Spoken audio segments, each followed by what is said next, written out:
शाम के लगभग 3 बजे थे। रिंकू अपने घर के पिछवाड़े खड़ी थी। उसे अपनी सहेली नीलम की प्रतीक्षा थी, जो उसके साथ खेलने वाली थी। जल्दी ही नीलम आ गई। थोड़ी देर तो दोनों ने कंप्यूटर गेम खेले, फिर दोनों ने निश्चय किया कि डॉल का घर बनाया जाए। नीलम ने सामान इकट्ठा किया और रिंकू घर में से अपने ढेर सारे खिलौने उठा लाई। डॉल का घर बनाया जाने लगा। 3 कमरे बनाए गए। उनमें से एक ड्राइंग रूम था। उसमें छोटा सा सोफा रख दिया गया। एक मेज पर सुंदर सा गुलदस्ता सजाने के बाद फिर सोने का कमरा बनाया गया। गुड़िया को पलंग पर लिटा दिया गया। उसके पास एक अलमारी और कुछ किताबें रख दी गई। किचन में ढेर सारे बर्तन इधर उधर बिखेर दिए गए। एक महरी सफाई करने के लिए तैनात कर दी गई। घर के मुख्य द्वार पर एक कुत्ता बैठा दिया गया। फिर दरवाजे से कुछ दूर सड़क बनाकर उस पर इधर उधर मोटरें, बसें, ट्रक था पैदल चलने वाले यात्री खड़े कर दिए गए। बस हो गया डॉल हाउस तैयार। घर बनाने में दोनों सहेलियां इतनी तल्लीन थी कि उन्हें समय का ध्यान ही नहीं रहा।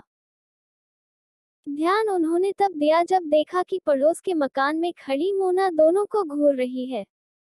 शाम ढलने लगी थी। घर में से माँ ने दोनों को नाश्ता करने के लिए आवाज दी। दोनों तुरंत घर में चली गई। मोना तो इसी मौके की तलाश में थी। वह पहले भी कई बार रिंकू का डॉल हाउस तोड़ चुकी थी। उसे जलन होती थी कि रिंकू इतना सुंदर डॉल हाउस कैसे बना लेती है। नीलम नाश्ता करके अपने घर चली गई। रिंकू जब घर के पिछवाड़े आई तो उसने देखा कि उसका डॉल हाउस टूटा पड़ा है। एक दो खिलौने भी टूटे हुए हैं। वो समझ गई कि यह काम सिवा मोना के और किसी का नहीं हो सकता है। अपना डॉल हाउस टूटने का उसे बहुत दुख हुआ। उसकी आंखों में आंसू आ गए। उसकी घंटों की मेहनत को मोना ने 1 मिनट में बर्बाद कर दिया था। मोना पहले भी कई बार ऐसा कर चुकी थी।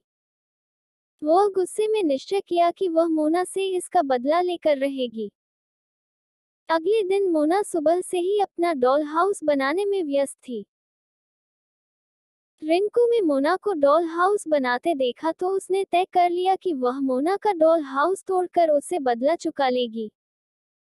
मोना कई घंटों तक अपना डॉल हाउस बनाने में व्यस्त रही। उसके पास उतने अच्छे खिलौने नहीं थे जितने रिंकू के पास थे, इसलिए उसका डॉल हाउस रिंकू के डॉल हाउस के मुकाबले में काम सुंदर था। वैसे मोना ने बड़े चाव और लगन से वह घर बनाया था। घर बना चुकने के बाद वह अपने घर चली गई। उसके अंदर जाते ही रिंकू चुपके से मोना के घर के अहाते में घुसी और उसका डॉल हाउस तोड़कर तुरंत अपने घर वापस चली आई। रिंकू समझ रही थी कि ऐसा करने से उसका कलेजा ठंडा हो जाएगा, लेकिन भला चोरी से किसी की मेहनत बेकार कर देने के बाद किसी को प्रसन्नता हो सकती है। रिंकू की उलझन इतनी बढ़ गई कि दोपहर को उससे खाना तक नहीं खाया गया। वह मेज पर मम्मी और पाप के साथ खाने बैठी तो एक भी कौर गला से उतारना उसके लिए मुश्किल होने लगा। मम्मी ने पूछा, क्या बात है रिंकू? पर वह चुप रही। मम्मी ने सोचा, शायद धूप में देर तक खेलते रहने के कारण रिंकू सुस्त है। वो रिंकू को उसके कमरे में आराम करने के लिए लिटा गई। पर रिंकू तो मोना और उसकी डॉल हाउस के बारे में सोच रही थी। मोना का डॉल हाउस तोड़कर उसे बहुत ग्लानि थी। वो सोच रही थी, क्या हुआ अगर मोना से मेरी नहीं पटती? और फिर बुरे के साथ बुरा करने से लाभ। इसी सोच विचार में रिंकू काफी देर तक करवटें बदलती रही। उधर मम्मी और पाप खाना खाने के बाद अपने कमरे में सो चुके थे। घर में सन्नाटा था। रिंकू धीरे से अपने कमरे से निकलकर मोना के घर के अहाते में गई। अभी भी मोना के घर का पिछला दरवाजा बंद था। मोना का उजड़ा डॉल हाउस मानो रिंकू को घूर रहा था। रिंकू को लगा जैसे डॉल हाउस अभी उठकर कहने वाली है कि मेरा घर तोड़कर तुम्हें क्या मिला। रिंकू ने तुरंत ही डॉल को उठा लिया और उसकी धूल झाड़कर बहुत देर तक उसे प्यार करती रही। मोना कभी सोच भी नहीं सकती थी कि रिंकू उसका डॉल हाउस उजाड़ सकती है।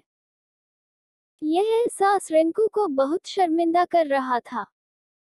रिंकू समझ नहीं पा रही थी कि अपने किए का प्रायश्चित कैसे करे।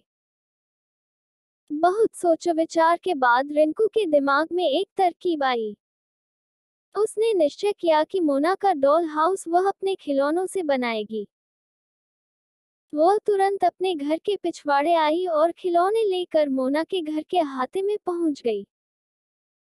पहले उसने बड़ा सा अहाता बनाया, ड्राइंग रूम बनाया, सोने कमरा बनाया और फिर किचन। सब कुछ वैसा ही जैसा पिछले दिन उसने और नीलम ने बनाया था। एक कुत्ता भी घर की रखवाली पर तैनात कर दिया गया। रिंकू अपने काम में इतनी व्यस्त थी कि उसे समय का अंदाजा नहीं रहा। यहाँ तक कि उसे मोना के वहां आने की आहट तक नहीं मिली। जब मोना ने अपने घर का दरवाजा खोला तो देखा कि रिंकू उसके डॉल हाउस के पास कुछ कर रही है। ये देखकर मोना को आश्चर्य हुआ। उसका आश्चर्य तब और भी बढ़ गया जब उसने देखा कि रिंकू अपने खिलौनों से उसका डॉल हाउस बना रही है।